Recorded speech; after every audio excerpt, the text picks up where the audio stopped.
For 20 years, brothers Daniel and Michael Thornton had been secretly providing food, shelter and protection to a creature they found as an injured infant in the deep forests of Olympic National Park, a being covered in living moss and vegetation that they initially believed was simply an unknown species of primate that had adapted to the Pacific Northwest's unique ecosystem.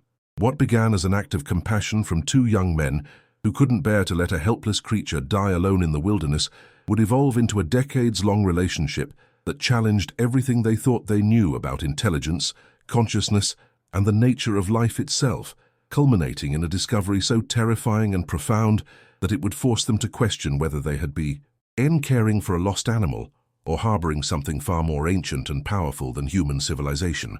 The revelation that would shatter their understanding of reality came on March 15, 2024, when the creature they had named Sage finally revealed the true nature of its existence and the reason it had allowed itself to be found by the brothers 20 years earlier.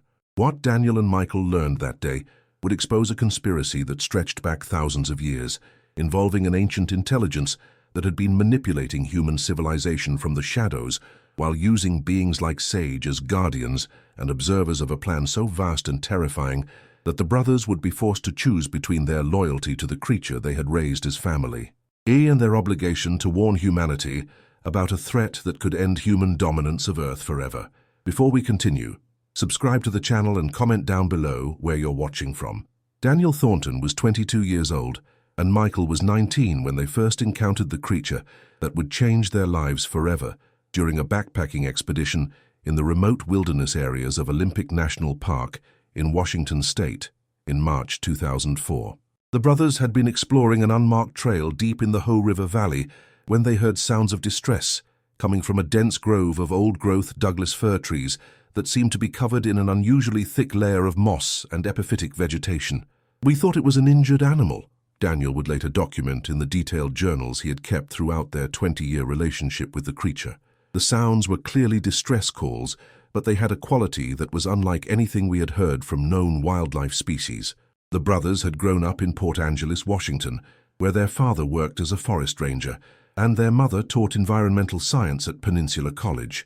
Their childhood had been spent exploring the wilderness areas of the Olympic Peninsula, developing skills in tracking, wilderness survival and wildlife observation that exceeded those of most professional naturalists. "Our parents raised us to respect and understand the natural world," Michael reflected. "They taught us that every living thing had value and deserved protection, regardless of whether it was familiar or strange." The Thornton family had a long history of connection to the Olympic Peninsula's wilderness areas, with their grandfather having worked as a logger in the early 1900s before becoming one of the region's first conservation advocates. The family property, which had been in their possession for over 70 years, included 40 acres of old-growth forest that had never been logged and served as a private sanctuary for wildlife. "Our family understood that we were stewards of the land," Daniel noted. "We had been taught from childhood that our responsibility was to protect and preserve the natural world for future generations." When Daniel and Michael followed the distress sounds into the moss-covered grove, they discovered what appeared to be an infant primate, approximately the size of a human toddler, that was covered in vegetation that seemed to be growing directly from its skin. The creature was obviously injured and weakened, with wounds that suggested it had been attacked by a larger predator and abandoned to die alone in the forest. "It was the most unusual thing we had ever seen," Daniel documented. "Clearly a living creature, but covered in moss, lichens, and other plants that appeared to be part of its body, rather than simply attached to its surface. The infant creature's eyes held intelligence and awareness that was unmistakably conscious and purposeful, with a depth of understanding that seemed to exceed what would be expected from any known animal species. When it looked at the brothers, it was clear that it recognized them as potential sources of help and was actively seeking their assistance. The intelligence in its eyes was obvious, Michael observed. This wasn't just an animal. It was a being that understood its situation and was making a conscious decision to trust us with its life. The creature's physical appearance was unlike anything in the scientific literature, with features that combined humanoid characteristics with plant-like adaptations that suggested evolution in an environment where the boundaries between animal and plant life had become blurred. Its skin was covered in a complex ecosystem of mosses, lichens, and small ferns that appeared to be living symbiotically with the creature's underlying biology. The vegetation wasn't just growing on its surface, Daniel noted with growing amazement. It was integrated into its circulatory and nervous systems, functioning as an essential part of its biology rather than as parasitic growth. The brothers' decision to rescue the creature was immediate and instinctive, driven by compassion and their upbringing in a family that valued the protection of all living things. They carefully transported the injured being back to their family's remote cabin, which was located on 40 acres of private land adjacent to Olympic National Park. "We couldn't just leave it there to die," Daniel explained. "Whatever it was clearly intelligent and in desperate need of help.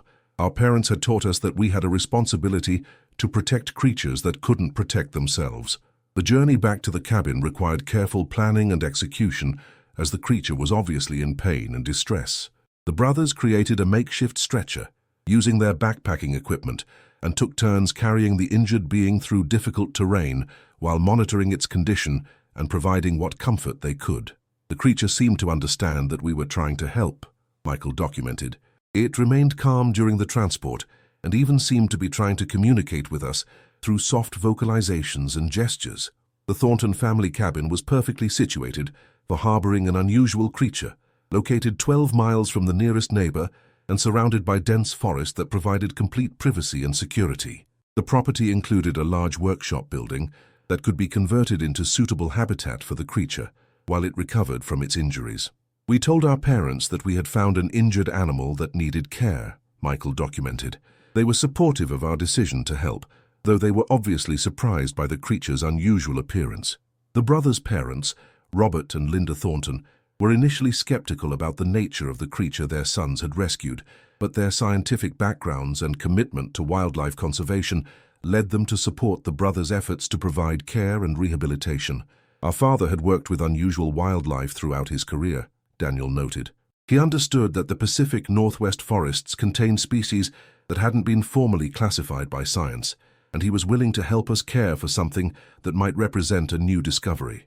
Robert Thornton's experience as a forest ranger had exposed him to numerous reports of unusual sightings and encounters in the Olympic Peninsula's remote wilderness areas, including accounts from indigenous tribes about beings that existed at the intersection of plant and animal life. While he had never taken these reports seriously, the creature his sons had rescued forced him to reconsider his assumptions about what might exist in the unexplored regions of the forest. "My father began researching indigenous legends and folklore about forest spirits and plant beings," Daniel documented. "He found consistent stories across multiple tribes about creatures that could communicate with vegetation and existed as bridges between the plant and animal worlds." The creature's recovery was remarkably rapid, with its injuries healing at a rate that exceeded normal mammalian physiology, and its strength returning within weeks of being brought to the cabin. But perhaps most surprising was its obvious intelligence and capacity for learning, which became evident as it began to understand and respond to human language and behavior. "It was learning faster than any animal we had ever worked with," Michael observed, "not just responding to simple commands, but actually understanding complex concepts and demonstrating problem-solving abilities that exceeded those of most human children." Toaster, the healing process revealed additional unusual characteristics of the creature's biology, including the ability to photosynthesize through the plant components of its body and a metabolism that seemed to derive energy from both traditional animal nutrition and the photosynthetic processes of its integrated vegetation. "It could survive on sunlight and water alone," Daniel documented with growing amazement. "The plant components of its body were capable of producing all the nutrients it needed, though it also enjoyed the fruits and vegetables we provided." The brothers named the creature Sage, both because of its obvious wisdom and intelligence, and because of the way vegetation seemed to grow from its body, like the herbs and plants that their mother cultivated in her garden. As Sage grew and developed, it became clear that the plant life covering its body was not parasitic or accidental, but an integral part of its biology. "The vegetation was part of Sage's body," Daniel documented with growing amazement, "not just growing on the surface, but actually integrated into its circulatory and nervous systems. It was like looking at a completely new form of life that combined plant and animal characteristics in ways that challenged everything we thought we knew about biology." Sage's development over the following months revealed cognitive abilities that clearly exceeded those of any known animal species. with language acquisition, abstract reasoning, and emotional intelligence that suggested consciousness and self-awareness comparable to or exceeding human capabilities. Sage wasn't just intelligent, Michael reflected. It was wise in ways that suggested access to knowledge and understanding that exceeded anything we had encountered. It seemed to understand concepts about the natural world that we had never considered. The creature's first words were spoken approximately 6 months after its rescue, beginning with simple nouns and verbs, but rapidly progressing to complex sentences and abstract concepts. Sage's language development was remarkable, not only for its speed, but for the sophistication of the ideas it was able to express. When Sage started talking, it wasn't just learning our language, Daniel noted. It was teaching us about concepts and relationships in the natural world that we had never understood. The creature's ability to communicate with plant life became evident within its first year at the cabin, as the brothers observed that vegetation responded to Sage's presence in ways that exceeded normal botanical behavior. Plants would orient towards Sage, change their growth patterns, and even alter their chemical composition in response to the creature's proximity. Sage could talk to plants, Daniel documented with growing wonder, not just influence their behavior, but actually communicate with them in ways that suggested a form of consciousness and intelligence that we had never imagined possible in plant life. The communication between Sage and plant life appeared to involve a combination of chemical signals, electromagnetic fields, and direct physical contact that created a network of information exchange throughout the forest ecosystem. Plants would respond to Sage's presence by changing their growth patterns, producing different chemicals, and even altering their reproductive cycles. The entire forest seemed to be aware of Sage's presence, Michael observed. Plants would begin responding to its approach before it was even visible, suggesting some form of long-distance communication that we couldn't detect. The brothers' relationship with Sage deepened over the years, evolving from caretakers and patient to something that could only be described as family. Sage demonstrated affection, loyalty, and emotional attachment that clearly indicated it viewed Daniel and Michael as its family and protectors. Sage became our brother, Michael reflected. Not just a creature we were caring for, but a member of our family who shared our lives and our experiences. The bond between us was deeper than anything we had experienced with any human relationship. The emotional development of their relationship was evident in Sage's behavior during times of stress or celebration, when the creature would seek comfort from the brothers or share its joy in ways that demonstrated complex emotional intelligence and social awareness. Sage understood human emotions better than most humans, Daniel noted. It could sense when we were upset, worried, or happy, and it would respond with appropriate comfort, concern, or celebration. As Sage matured, it began sharing information about the natural world that revealed knowledge and understanding that exceeded human scientific understanding. The creature seemed to have access to information about ecological processes, climate patterns, and biological relationships that human science was only beginning to discover. Sage taught us things about the forest that we had never learned from books or formal education, Daniel noted. It understood connections and relationships in the ecosystem that revealed the forest as a single, integrated organism rather than a collection of individual plants and animals. The knowledge that Sage shared included insights about plant communication networks, soil chemistry, weather prediction, and ecological balance that proved to be remarkably accurate and useful for understanding and managing forest ecosystems. Sage could predict weather patterns weeks in advance, Michael documented. It understood atmospheric pressure, humidity, and temperature changes in ways that exceeded any meteorological technology. The creature's knowledge extended beyond simple ecological understanding to include insights about consciousness, intelligence, and the nature of life that challenged fundamental assumptions about the boundaries between different forms of awareness. Sage helped us understand that consciousness exists in forms that we had never recognized, Michael observed. Plants, trees, even the soil itself, possessed forms of awareness and intelligence that human science had completely overlooked. According to Sage, the forest ecosystem functioned as a single, integrated consciousness that included all plant and animal life within its boundaries. Individual organisms were components of this larger awareness, contributing their unique perspectives and capabilities while participating in collective decision-making and problem-solving. The forest was alive in ways we had never imagined, Daniel reflected. Not just as a collection of living things, but as a single conscious entity that could think, feel, and make decisions about its own welfare and development. For 20 years, the brothers maintained complete secrecy about Sage's existence, understanding that public knowledge of the creature could lead to government intervention, scientific exploitation, or worse. They created elaborate cover stories to explain their frequent trips to the cabin and their unusual lifestyle choices that prioritized privacy and isolation. "We knew that Sage's safety depended on secrecy," Daniel explained. "The world wasn't ready to understand or accept a being like Sage, and we weren't willing to risk its welfare for the sake of scientific recognition or public knowledge." The secrecy required careful planning and coordination, as the brothers needed to provide for Sage's needs while maintaining their normal lives and careers. Daniel worked as an environmental consultant, while Michael became a wilderness guide, careers that allowed them to spend significant time in remote areas without arousing suspicion. "We structured our entire lives around protecting Sage," Michael noted. "Every decision we made was influenced by the need to maintain secrecy while providing the best possible care for our unusual family member."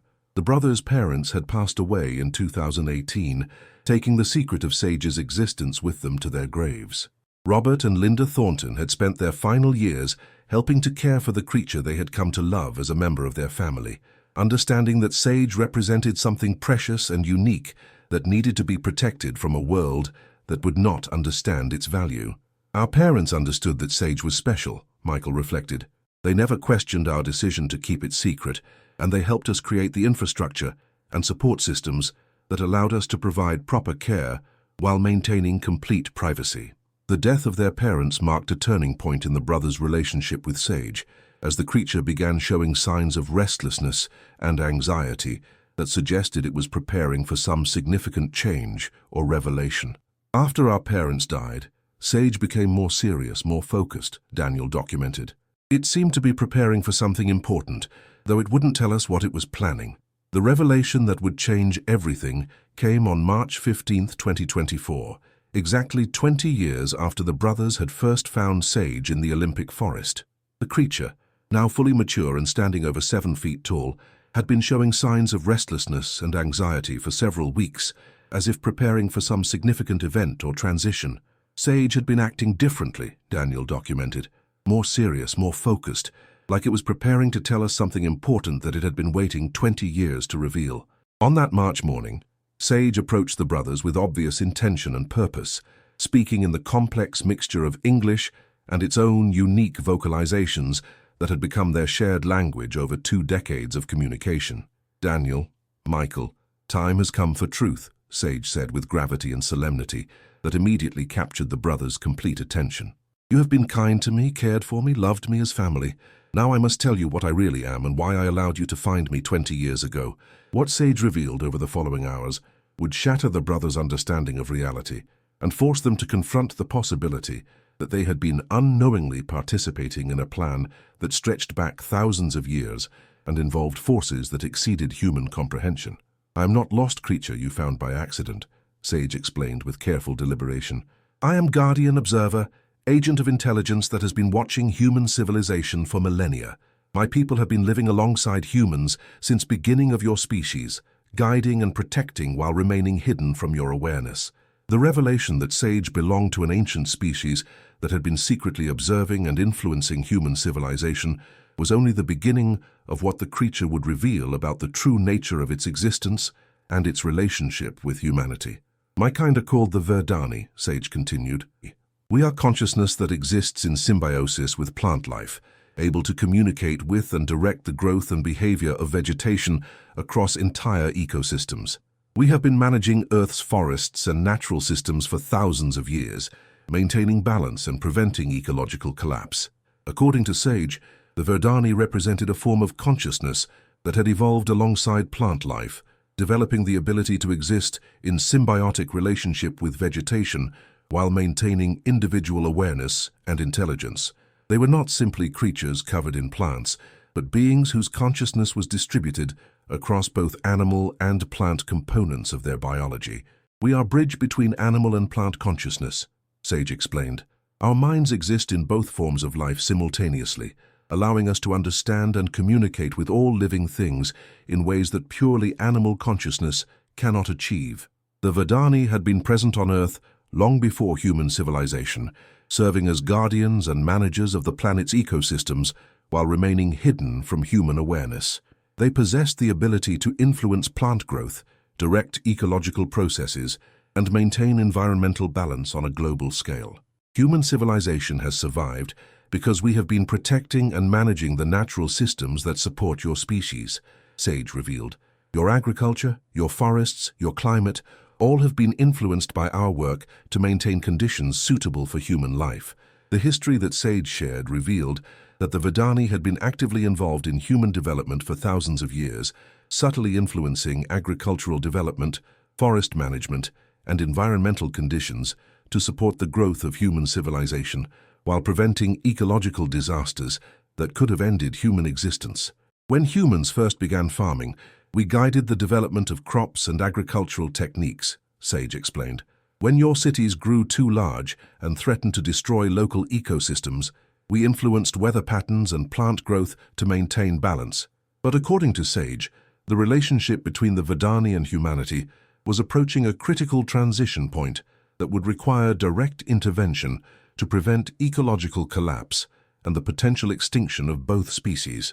Human activity has reached levels that exceed our ability to maintain balance through hidden influence, Sage explained with growing urgency. Climate change, deforestation, pollution, these threats require active cooperation between our species if both are to survive.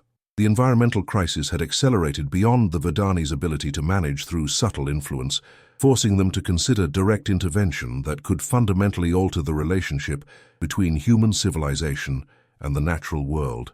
We can no longer protect Earth's ecosystems while remaining hidden, Sage continued.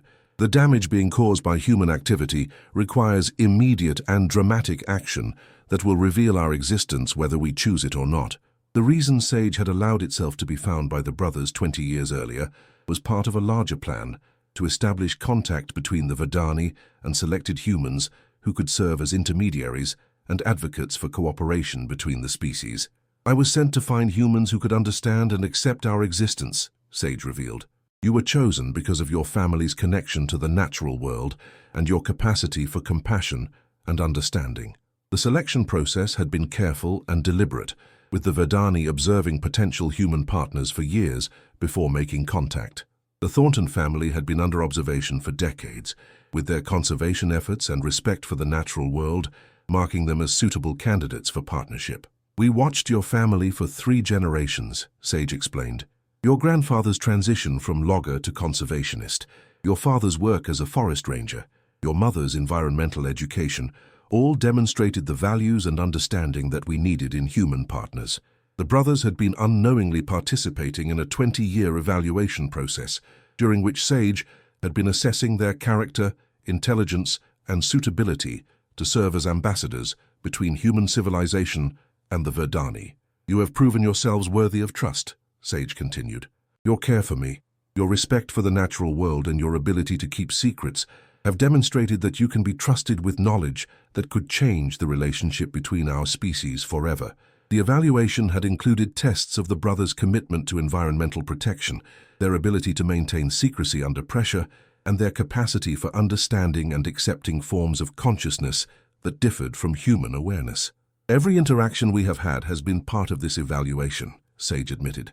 Your responses to my abilities, your willingness to learn from me, your commitment to protecting me, all have been assessed to determine whether you could serve as advocates for my people. But the most terrifying aspect of Sage's revelation was the warning about what would happen if humanity continued on its current path of environmental destruction without Verdani intervention.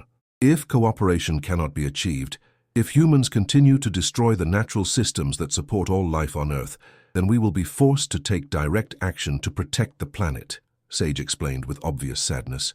We have the ability to control all plant life on Earth. We can stop human agriculture, reclaim human cities, and return the planet to its natural state if necessary to prevent total ecological collapse. The threat was not delivered as a warning or ultimatum, but as a statement of fact about the choices that the Verdani would be forced to make if humanity could not be convinced to change its relationship with the natural world. We do not want to harm humans, Sage emphasized.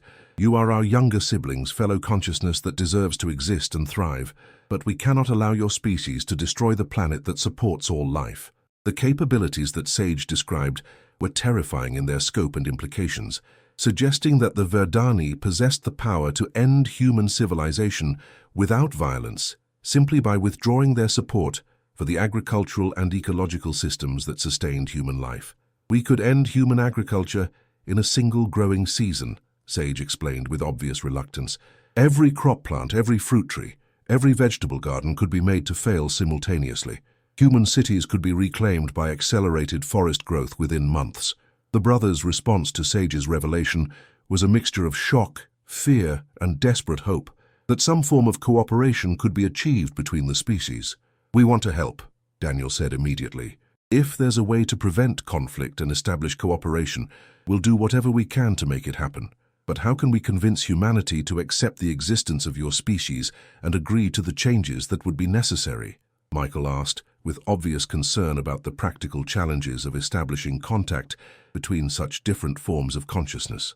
Sage's response revealed that the Verdani had been preparing for this moment for decades, developing plans and strategies for revealing their existence and establishing formal diplomatic relations with human civilization. There are others like you, Sage explained. Humans who have been caring for my people, learning from us, preparing for the day when our species would need to work together openly. The time for secrecy is ending, and the time for cooperation must begin. According to Sage, there were dozens of Verdani individuals who had been living with selected human families throughout the world, building relationships and preparing for the eventual revelation of their species' existence. We have been patient, careful, thorough in our preparation, Sage noted, but the environmental crisis has accelerated beyond our projections. We must act now, or risk losing the opportunity for peaceful cooperation. The global network of human Verdani partnerships represented decades of careful planning and preparation, with each relationship serving as a potential foundation for broader cooperation between the species. Every partnership has been unique, Sage explained. Different approaches, different challenges, different strengths, but all have been working toward the same goal, establishing trust and understanding that could support formal cooperation. The plan that Sage outlined involved a coordinated revelation of Verdani existence, beginning with the humans who had been caring for individual Verdani and expanding to include scientific communities, environmental organizations, and eventually world governments. You and others like you will serve as advocates and intermediaries, Sage explained. Your relationships with my people will provide proof that cooperation is possible and beneficial for both species. But the brothers' role in this plan would require them to make choices that would fundamentally change their lives and potentially put them at risk from human authorities who might view their relationship with Sage as treasonous or threatening. Are you willing to speak for my people? Sage asked with obvious hope and concern. To help establish understanding between our species, even if it means revealing secrets you have kept for 20 years? Daniel and Michael's response was immediate and unequivocal, despite their understanding of the risks and challenges that lay ahead. Sage, you're our family, Daniel said with emotion that reflected 2 decades of love and loyalty. We'll do whatever it takes to help your people and ours find a way to work together. We've seen what you can do, how you understand and care for the natural world, Michael added. If cooperation between our species can prevent environmental collapse and create a better future for everyone, then we're committed to making it happen. Sage's response to the brothers' commitment was a display of emotion and gratitude that demonstrated the depth of feeling and attachment that had developed between them over 20 years of shared life. You have given me family love, understanding, Sage said with obvious emotion.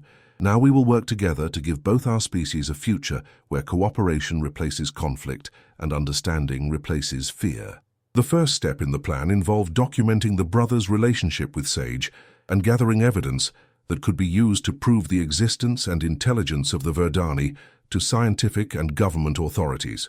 We need to create a record that cannot be dismissed or ignored, Sage explained. Video documentation, scientific analysis, proof that my people exist and possess the capabilities I have described. The brothers began the process of creating comprehensive documentation of their relationship with Sage, including video recordings of the creature's abilities, scientific analysis of its unique biology, and detailed accounts of everything they had learned about Verdani culture and capabilities over 20 years. "We're not just documenting Sage's existence," Daniel noted. "We're creating evidence of a relationship that proves cooperation between our species is possible and beneficial." The documentation process revealed aspects of Sage's abilities that the brothers had never fully understood, including the extent of its influence over plant life and its capacity for communication with vegetation across vast distances. Sage could communicate with plants hundreds of miles away, Michael discovered with amazement. The network of plant consciousness that it was connected to extended across entire continents. The implications of this discovery were staggering, suggesting that the Verdani possessed a form of global communication and coordination capability that exceeded anything in human technology. If Sage can communicate with plants across continents, then the Verdani have access to information and coordination capabilities that make them incredibly powerful, Daniel realized, with a mixture of wonder and concern. The brothers' documentation efforts also revealed that Sage's influence over plant life extended to the ability to accelerate growth, alter chemical composition, and even direct the evolution of plant species in ways that could have profound implications for human agriculture and environmental management. Sage could solve world hunger, Michael observed. The ability to direct plant growth and improve crop yields could feed everyone on Earth while restoring damaged ecosystems. But the same abilities that could benefit humanity also represented potential threats if the Verdani decided that human civilization posed too great a risk to planetary survival. They could end human civilization without violence, Daniel realized with growing understanding of the stakes involved in the upcoming revelation, simply by stopping human agriculture and reclaiming human settlements with accelerated plant growth. The brothers' work to document and prepare for the revelation of Verdani existence was complicated by the need to maintain secrecy while gathering evidence and building support networks that could facilitate peaceful contact between the species. "We're walking a tightrope," Michael noted. "We need to prepare for revelation without exposing Sage to premature discovery that could result in government intervention or scientific exploitation." The plan that Sage and the brothers developed involved coordinated revelation with other human Verdani partnerships around the world, creating a simultaneous disclosure that would be too widespread and well-documented to be suppressed or dismissed by authorities. "When we reveal the truth, it must be comprehensive and undeniable," Sage explained. "Multiple sources, scientific evidence, proof that cooperation is possible and necessary." The coordination required for this global revelation involved complex communication between Verdani individuals across continents, demonstrating the sophisticated organizational capabilities of their species. "My people have been preparing for this moment for decades," Sage revealed. "Every partnership, every relationship, every piece of evidence has been coordinated to create maximum impact when the truth is finally revealed." The brothers' 20-year relationship with Sage had prepared them for this moment, providing them with the knowledge, understanding, and emotional commitment necessary to serve as advocates for a form of cooperation that could determine the future of both species. "Everything we've learned, everything we've experienced with Sage has been preparing us for this," Daniel reflected. "We're not just revealing the existence of another species, we're offering humanity a chance to evolve beyond its current limitations and create a sustainable future." The secret that Daniel and Michael discovered after 20 years of harboring Sage was not just about the creature they had rescued and raised, but about the future of consciousness, cooperation, and survival on a planet where two very different forms of intelligence would need to work together or risk mutual destruction. "Sage taught us that consciousness exists in forms we never imagined," Michael concluded. "Now we have the opportunity to help our species learn the same lesson and to create a future where different forms of consciousness can coexist and thrive together." The revelation of the Verdani's existence and their ultimatum to humanity represents one of the most significant moments in the history of both species, with implications that extend far beyond simple environmental protection to include fundamental questions about consciousness, intelligence, and the future of life on Earth. "We stand at a crossroads," Sage observed as the brothers prepared to begin their role as ambassadors between species. "The choices made in the coming months will determine whether our species can work together to create a sustainable future, or whether conflict will force us to take actions that neither of us wants to contemplate." If you found the Thornton brothers' 20-year secret and the terrifying revelation about the Verdani, as shocking as we did. Make sure to subscribe and hit that notification bell so you never miss our investigations into hidden species, government cover-ups, and the incredible relationships between humans and unknown forms of consciousness. Share this video to spread awareness about the possibility of cooperation between different forms of intelligence, and let us know in the comments what you think about Sage's revelation and the future of human-Verdani relations. Your engagement helps us continue bringing you stories that challenge our understanding of consciousness and reveal the extraordinary beings that share our planet while working to protect it from destruction.